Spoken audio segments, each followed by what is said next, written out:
ಬಹಳಷ್ಟು ಮೇಲೆ ಹೋಗಂತ ಕೆಲಸ ರಾಜ್ಯದ ಮುಖ್ಯಮಂತ್ರಿ ಗುಲ್ಬರ್ಗ ಬಾಗಲಕೋಟೆ ಹಲವಾರು ಇವತ್ತು ರಾಯಚೂರು ಕೊಪ್ಪಳ ಹಲವಾರು ಇವತ್ತು ಈ ಭಾಗದಾಗಲ್ಲಿ ಲಕ್ಷಾಂತರ ಎಕರೆಗಳು ಬೆಳೆ ಲಾಸ್ ಆದರೂ ಕೂಡ ಇವತ್ತು ರಾಜ್ಯದ ಮುಖ್ಯಮಂತ್ರಿ ಅಟ್ಲೀಸ್ಟ್ ನೋಡಿ ಹೋಗಿ ರಿಪೋರ್ಟ್ ಬಂದ ಮ್ಯಾಗ ಅವ್ರ ಇಲಾಖೆಯಿಂದ ರಿಪೋರ್ಟ್ ಬಂದ ಮ್ಯಾಗ ಕೂಡ ಇವತ್ತು ಈ ರಾಜ್ಯದ ಮುಖ್ಯಮಂತ್ರಿ ರೈತರಿಗೆ ಪರಿಹಾರ ಕೊಡಂತ ಕೆಲಸ ಮಾಡ್ತಿಲ್ಲ.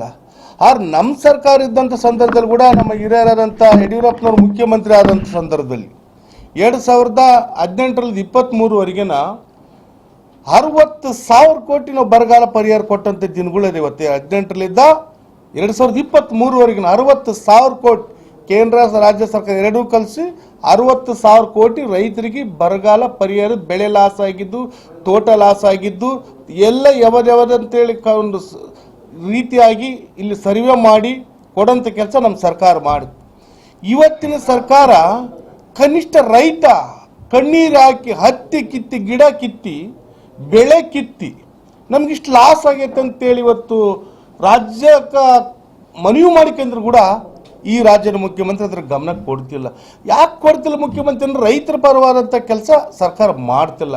ಇವತ್ತು ನೋಡ್ರಿ ಜನಗಣಿತ ಎಂಬುದು ಇಲ್ಲ ಬರೆಯೋ ಬೇರೆ ಬೇರೆ ಬೇರೆ ಕೆಲಸಕ್ಕಾಗಿ ಆದ್ಯತೆ ಕೊಡ್ತದೆ ಸರ್ಕಾರ, ರೈತರ ಪರವಾಗಿ ಸರ್ಕಾರ ಆದ್ಯತೆ ಕೊಡ್ತಿಲ್ಲ. ಇವತ್ತು ನಮ್ಮ ಜಿಲ್ಲೆದಲ್ಲಿ ಕೂಡ ಹಲವಾರು ಮನೆ ಕುಷ್ಟಗಿಯಲ್ಲಿ ಕೂಡ ಹಳ್ಳದ ಬಗಲಾಗ ಭಾಳಷ್ಟು ಹತ್ತಿಗಳು ಕಿತ್ತೋದು, ಮನೆಗಳು ಬಿದ್ದಾವ, ಜಾನುವಾರು ಹೋಗ್ಯಾವ, ಇವತ್ತು ಹಲವಾರು ಕಡೆ ಕುರಿಗಳು ಹೋಗ್ಯಾವ.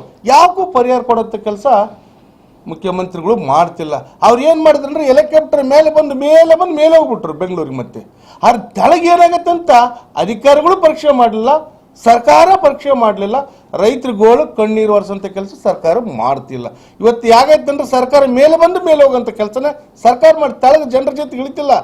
ಜನರ ಸಾಧಕ, ಜನರ ಬಾಧೆ ಏನು, ಜನರ ನಷ್ಟ ಏನು, ಜನರ ಕಷ್ಟ ಏನು ಎಂಬ ಕಲ್ಪನೆ ಇಟ್ಕೊಂಡು ಇವತ್ತು ರಾಜ್ಯದ ಮುಖ್ಯಮಂತ್ರಿ ಇಲಾಖೆ ಮಂತ್ರಿ ಕೂಡ ಅಲ್ಲಿರೋಂಥ ಜಿಲ್ಲಾ ಉಸ್ತುವಾರಿ ಮಂತ್ರಿ ಕೂಡ ಪರಿಶೀಲನೆ ಮಾಡೋಂಥ ಕೆಲಸ ಮಾಡ್ತಿಲ್ಲ. ಮುಖ್ಯಮಂತ್ರಿ ಜೊತೆ ಬರ್ತಾರೆ, ಅವ್ರು ಕೂಡ ಪರಿಶೀಲನೆ ಮಾಡೋಕೆ ಜಿಲ್ಲಾ ಉಸ್ತುವಾರಿ ಮಂತ್ರಿಗಳು, ಇಲಾಖೆ ಮಂತ್ರಿಗಳು, ಮುಖ್ಯಮಂತ್ರಿ ಕೂಡ ಹೆಲಿಕಾಪ್ಟರ್ ಬಂದು ಹೆಲಿಕಾಪ್ಟರ್ ನೋಡ್ಕೊಂಡು ಸಿಂಗ್ ಮತ್ತೆ ಬೆಂಗಳೂರಿಗೆ ಅಂತ ಹೋಗ್ಬಿಡ್ತಾರೆ ಸಾಯಂಕಾಲ ಮಟ್ಟಿ. ಅವ್ರಿಗೆ ಹೆಂಗೆ ಗೊತ್ತಾಗತ್ತಂದ್ರೆ ಹಿಂಗೆ ಅಣಿಕೆ ಹಾಕ್ತಾರೆ, ಕಿಂಡಿಯಲ್ಲಿದ್ದ ಎಷ್ಟು ನೀರು ಅದೇವು ಅಂತೇಳಿ. ನೀರು ಕಿಂಡಿಯಲ್ಲಿದ್ದ ಅಣಿಕೆ ಹಾಕಿದ್ರೆ ಹೆಲಿಕಾಪ್ಟರ್ಲಿದ್ದು ನೋಡ್ರಿ ಗೊತ್ತಾಗಲ್ಲ. ಮುಖ್ಯಮಂತ್ರಿ ಭೂಮಿ ತಳಗಿಳಿಬೇಕು, ರೈತರ ಜೊತೆಗೆ ಕೂಡ್ಬೇಕು, ರೈತರ ಜೊತೆಗೆ ಮೀಟಿಂಗ್ ಮಾಡ್ಬೇಕು, ರೈತರ ಭಾವನೆ ಅರ್ಥ ಮಾಡ್ಕೊಳ್ಳಾರ್ದಂತ ಈ ರಾಜ್ಯದಲ್ಲಿ ಮುಖ್ಯಮಂತ್ರಿ ಇರೋದಂದ್ರೆ ರೈತರಿಗೆ ಭಾಳಷ್ಟು ಕಷ್ಟ ಆಗೈತಿ. ನಾನು ಮತ್ತೆ ಸರ್ಕಾರಕ್ಕೆ ಭಾಳಷ್ಟು ವಿನಂತಿ ಮಾಡ್ತೀನಿ, ಇವತ್ತೇನು ರೈತರಿಗೆ ಬರಗಾಲ ಪರಿಹಾರ ಕೊಟ್ಟಿಲ್ಲ ಅನ್ಕೋ, ಇವತ್ತೇನಾಗತ್ತೆ ನಿಂದು ಹೇಳಿದ್ರು ಬೆಳೆ ಹಾನಿ ಸರ್, ಭಾಳಷ್ಟು ಬೆಳೆ ಹಾನಿಯಾಗಿದ್ದು ನಮ್ಮ ಸರ್ಕಾರ 3,600 ಕೋಟಿದು ಕೊಟ್ಟು ದೋಸ್ತ ಯಡಿಯೂರಪ್ಪನ ದುಡ್ಡು ಮೊನ್ನೆ ಮುಂಗಾರಿ ಮಳೆ ಬಂದು ಬೆಳೆ ಹಾನಿ ಆಗಿದ್ದಷ್ಟೇ ಎಕರೆಗೆ 5,000 6,000 ಅದು ಕೇಂದ್ರ ಸರ್ಕಾರ ಯಡಿಯೂರಪ್ಪನ ದುಡ್ಡು ಇಂಪ್ಲಿಮೆಂಟ್ ಆಯ್ತು. 1-2 ತಿಂಗಳ ಮುಂದೆ ನಮ್ಮ ಇವತ್ತು ಕಾಟಿಗೆ ಇರ್ಬೋದು, ಸಿಂಧನೂರು ಇರ್ಬೋದು, ಅದು ಎಕರೆಗೆ 5,000 6,000 ಅದು ಕೇಂದ್ರ ಸರ್ಕಾರ ದುಡ್ಡು. ಇವತ್ತು ಬೆಳೆ ಇಷ್ಟು ಲಾಸ್ ಆಗಿ ನೋಡ್ರಿ, ನಮ್ಮ ಸರ್ಕಾರದಾಗ 60,000 ಕೋಟಿ 18ರಲ್ಲಿ 23 ಕೊಟ್ಟಿದ್ದು 60,000 ಕೋಟಿ ಕೊಟ್ಟರೆ ಇವತ್ತು ಈ ಸರ್ಕಾರ ಬರೇ ಗ್ಯಾರಂಟಿ ಹೇಳ್ತಾರೆ. ಇವತ್ತು ಗ್ಯಾರಂಟಿ ನೆಪದಲ್ಲಿ 1,00,000 ಕೋಟಿ ಸೋರ್ಸ್ ಮಾಡ್ಕೊಂತಾರೆ ಇವತ್ತು ಸರ್ಕಾರ. ಇವತ್ತು ನೋಡ್ರಿ ಒಂದು ಪಾಣಿ ಎಷ್ಟು ಬೆಲೆ ಆಗೈತಿ. ಇವತ್ತು ಭೂಮಿ ರೇಟ್ ನೋಡ್ರಿ, ಸಬ್ ರಿಜಿಸ್ಟರ್ ಆಫೀಸ್ನಲ್ಲಿ 3 ಲಕ್ಷ ಇದ್ದದ್ದು 6 ಲಕ್ಷ, 6 ಲಕ್ಷ ಇದ್ದಿದ್ದು 12 ಲಕ್ಷ, SR ರೇಟ್ ಡಬಲ್ ಮಾಡ್ಯಾರ. ಪ್ರತಿಯೊಂದು ನೀವು ನೋಡ್ರಿ, ಇವತ್ತು ಬರೀ 52,000 ನಾವು ಗ್ಯಾರಂಟಿ ಕೊಟ್ಟು ಅಂತಾರೆ. ಗ್ಯಾರಂಟಿ ಟೋಟಲ್ 52,000 ಗ್ಯಾರಂಟಿಗೆ ಹೋದ್ರೆ 1,00,000 ಕೋಟಿ ನಮ್ಮ ರೈತರ ಕಡ್ಲಿದ್ದ ಸೋರ್ಸ್ ತಗೊಂಬಂತ ಕೆಲಸ ಸರ್ಕಾರ ಮಾಡ್ತದೆ. ಸರ್ಕಾರಕ್ಕೆ ಏನು ಲುಕ್ಷನ್ ಇಲ್ಲ. ಇವತ್ತೆಲ್ಲ ಕಡೆ ನೋಡ್ರಿ ಯಾವುದೇ ಮಂತ್ರಿಗಳು ಹೇಳ್ತಾರೆ, ನೀವು ದೇಶಪಾಂಡೆ ಸಾಹೇಬ್ರು ಹೇಳ್ತಿದ್ರು ನಾನು ಮುಖ್ಯಮಂತ್ರಿ ಆಗಿದ್ರೆ ಈ ಗ್ಯಾರಂಟಿ ಕಿತ್ತಾಕ್ ಬಿಡ್ತದ ಅಂತ ಹೇಳಿದ್ರು. ಅವ್ರು ಹೇಳಿದ್ ನಿಜನೇ ಆಯ್ತು. ಯಾಕಂದ್ರೆ ದೇಶಪಾಂಡೆ ಸಾಹೇಬ್ರು 4 ಸಲ ಮಂತ್ರಿ ಆದವರು, ಇಂಡಸ್ಟ್ರಿಯಲ್ ಮಂತ್ರಿ ಆದವರು, ರಾಜ್ಯ ಅಧ್ಯಕ್ಷರಾದವರು, ಅವ್ರು ಭಾಳ ಸೀನಿಯರಿಟಿ. ರಾಜ್ಯದ ಪರಿಸ್ಥಿತಿ ಏನು, ಸರ್ಕಾರ ಪರಿಸ್ಥಿತಿ ಏನಂತೇಳಿ ವಾಸ್ತವಿಕವಾಗಿ ಇವತ್ತು ನೋಡ್ರಿ ಭಾಳಷ್ಟು ಮಂದಿ ಇವತ್ತು ದೇಶಪಾಂಡೆ ಸಾಹೇಬ್ರು ಹೇಳಿದ್ರು, ಇಲ್ಲಿರಂತ ನಮ್ಮ ಗವ್ಯಪ್ಪರು ಹೇಳಿದ್ರು, ಯಾವುದೋ ನಮ್ಮ ಹೊಸಪೇಟೆ ಶಾಸಕರು ಹೇಳಿದ್ರು, ಹಲವಾರು ಶಾಸಕರು ನೋಡ್ರಿ, ಒಬ್ಬರಲ್ಲ ಈ ರಾಜ್ಯದಲ್ಲಿ ಹೇಳಿದ್ರು. ನಮ್ಮ ಜಿಲ್ಲೆದ ರಾಯರೆಡ್ಡಿ ಸಾಹೇಬ್ರು ಹೇಳಿಬಿಟ್ರು, ಇವತ್ತು ನಿಮ್ಗೆ ಅಕ್ಕಿ ಬೇಡ ಅಂದ್ರೆ ನಾವು ಗ್ಯಾರಂಟಿ ತೆಗೆದುಬಿಡ್ಬಾರ್ದು ಅಂತ ಕೇಳಿ ಗ್ಯಾರಂಟಿ ಕಟ್ ಮಾಡಿಬಿಡ್ತು, ಅಕ್ಕಿ 5 ಗ್ಯಾರಂಟಿ ತೆಗೆದುಬಿಡ್ತು, ನಿಮ್ಗೆ ರೋಡ್ ಸುದ್ದು ಮಾಡ್ತು ಅಂದ್ರೆ ಎಂಥ ದಿವಳಗಟ್ಟೆ ಸರ್ಕಾರ ಅಂದರೆ ನಿಜವಾಗಿ ರೈತರ ಮ್ಯಾಗ ಗ್ಯಾರಂಟಿನ ಮ್ಯಾಗ ಹೆಸರಿಟ್ಟು ಜನ ಲೂಟಿ ಮಾಡೋಂಥ ಸರ್ಕಾರ ಇವತ್ತು ಈ ರಾಜ್ಯದಲ್ಲಿ ಇರೋದ್ರಿಂದ ಜನ ಅಷ್ಟು ಸುಲಭವಾಗಿಲ್ಲ. ಜನ ಇವತ್ತು ಟೆಕ್ನಿಕಲ್ ಇವತ್ತು ವಾಟ್ಸಪ್ ಫೇಸ್ಬುಕ್ನಲ್ಲಿ ಸರ್ಕಾರ ಆಡಳಿತ ನೋಡ್ತಾ ಇದ್ದಾರ, ಸರ್ಕಾರ ನಿಲುವಂತ ಏನಂತ ನೋಡ್ತಾರ.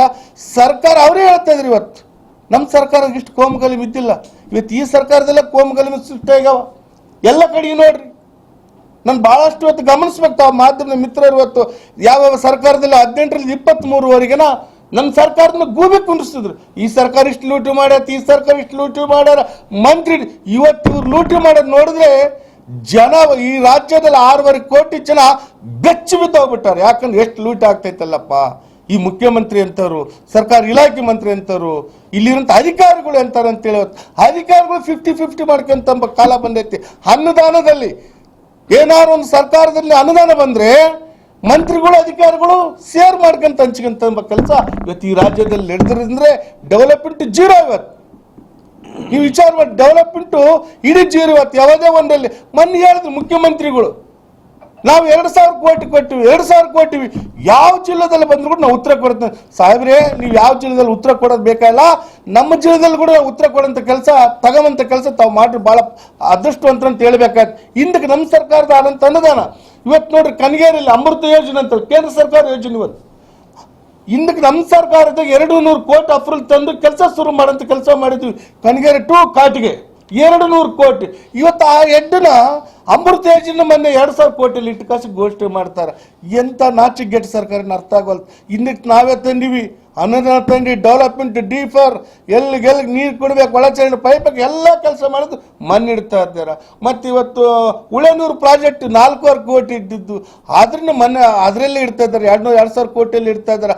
ಹೈಟೆಕ್ ತೋಟಗಾರಿಕಾ ಪಾರ್ಕ್ ಹಿಂದಕ್ಕೆ DPR ಮಾಡಿಸಿ ಎಲ್ಲ ಸರ್ಕಾರ ನಮ್ಮ ಸರ್ಕಾರ ದುಡ್ಡಿಟ್ಟು ಔಷಧಿ ಘೋಷಣೆ ಮಾಡಿದ್ದು ಮೊನ್ನೆ 8,000 ಕೋಟಿ ಇಟ್ಟು ಅಂತೇಳಿ ಹೈಟೆಕ್ ತೋಟಗಾರಿಕೆ ಪಾರ್ಕ್ ಕೂಡ ಮೊನ್ನೆ ಮುಖ್ಯಮಂತ್ರಿ ಇದರಲ್ಲಿ ಘೋಷಣೆ ಮಾಡ್ತಾರೆ. ಅಂದರೆ ಈ ಸರ್ಕಾರ ಏನಾಗುತ್ತೆ ಅಂದರೆ ಘೋಷಣೆಗೆ ಸರ್ಕಾರ, ಘೋಷಣೆದಲ್ಲಿ ಸರ್ಕಾರ, ಡೆವಲಪ್ಮೆಂಟ್ನಲ್ಲಿ ಸರ್ಕಾರ ಇಲ್ಲ.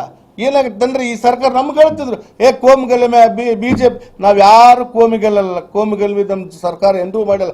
ನಮ್ಮ ಸರ್ಕಾರ ಪಾರದರ್ಶಕ ಕೆಲಸ ಮಾಡೈತೆ, ಭಾಳ ಪಾರದರ್ಶಕ. ಇವತ್ತು ಹೇಳ್ತಾ ಇದ್ರೆ ಭಾಳ ಹಿರಿಯ ಮಂತ್ರಿ ಹೇಳಿದಂಗೆ ನಮ್ಮ ಯಾರು ಭಾಳಷ್ಟು ಪ್ರಿಯಾಂಕ ಖರ್ಗೆ ಸಾಹೇಬರು, ಭಾಳಷ್ಟು ಅವ್ರು ಸಾಹೇಬ್ರಂದ್ರೆ ಕೂಡ ನಾವು ತಪ್ಪಾಗ್ಲಿಕ್ಕಲ್ಲ. ಖರ್ಗೆರ ಅಂದ್ರೆ ಮತ್ತೆ ನಮ್ಮ ಲೆಕ್ಕದಾಗ ಬರ್ತದೆ, ಸಾಹೇಬ್ರಂದ್ರೆ ಭಾಳ ಇನ್ನೊಂದು ಲೆಕ್ಕದಾಗ ಗೊತ್ತೈತೆ. ಅಂಥವ್ರು ಹೇಳ್ತಾ ಇದಾರ RSS ನಾವು ಬ್ಯಾನ್ ಮಾಡಬೇಕು, ಸರ್ಕಾರ ಜಾಗದ RSS ಮಾಡಂಗಲ್ಲ ಕಾರ್ಯ ಅಂತ ಹೇಳ್ತಾ ಇದ್ದಾರಪ್ಪ ಮುನ್ನಾತ್ಮ. ಇವತ್ತು ನಿಮ್ಮ ಸರ್ಕಾರದಾಗ ಯಾವ್ಯಾವ ಧರ್ಮದವರು ಜಾಗ ಕೊಟ್ಟಿರಿ ನೀವು ಕಾರ್ಯಕ್ರಮ ಮಾಡೋಕ್ಕಂತ ನಮಗೆಲ್ಲ ಗೊತ್ತೈತಿ. ಯಾವ ಧರ್ಮದವ್ರು ಕತ್ತಿ ಚಾಕು ಚೂರಿಟ್ಕೊಂಡು ಕಾಸು ಕಾರ್ಯ ಮಾಡಿದ ದಿನಗಳು ನಾವು ನೋಡಿವಿ.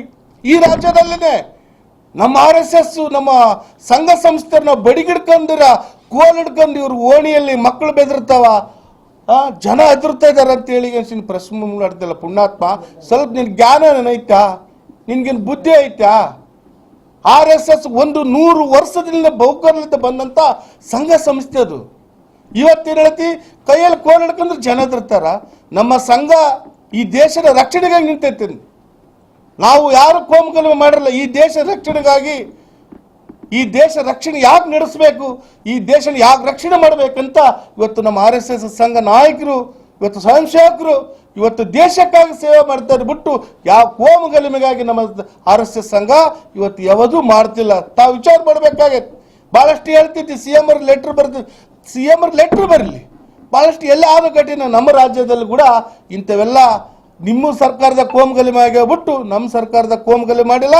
ನಮ್ಮ RSS ಸ್ವಯಂ ಸೇವಕರು ಕೂಡ ಯಾವ ರಾಜ್ಯದಲ್ಲಿ, ಯಾವ ಜಿಲ್ಲೆಯಲ್ಲಿ, ಯಾವ ತಾಲೂಕಿನಲ್ಲಿ ಕೂಡ ಕೋಲು ಸಂಘದ ಪರವಾಗೈತಿ. ನಾವು ಯಾರನ್ನ ಅದ್ರಸಂತ ಕೆಲಸ ಎಲ್ಲಿ ಮಾಡಿಲ್ಲ.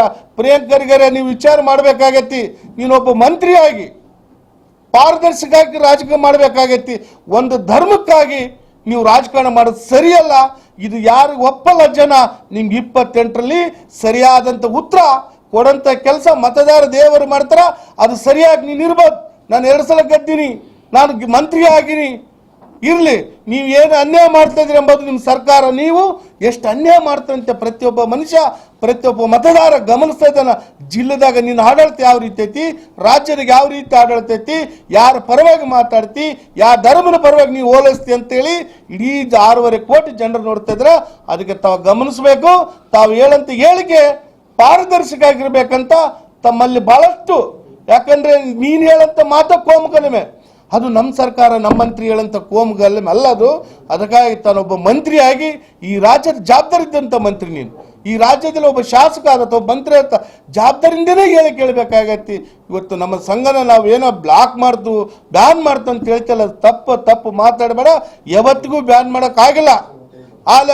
ತಮಿಳ್ನಾಡಿನಲ್ಲಿ ಬಹಳಷ್ಟು ತಮಿಳ್ನಾಡು ಸರ್ಕಾರ ಕೊಟ್ಟಿತ್ತು ಬ್ಯಾನ್ ಮಾಡ್ಬೇಕಂತ, ಕೋರ್ಟು ಆರ್ಡರ್ ಕೊಡ್ತು ಬ್ಯಾನ್ ಮಾಡಬಾರ್ದಂತ. ತನಗೆ ಗೊತ್ತಿರಬೇಕು, ತಾನೊಬ್ಬ ಬುದ್ಧಿವಂತಾಗಿ ನೀನು ಬಾಲಿ ಬೆನ್ ಮಾಡ್ತಂದ್ರೆ ಆಗಲ್ಲ.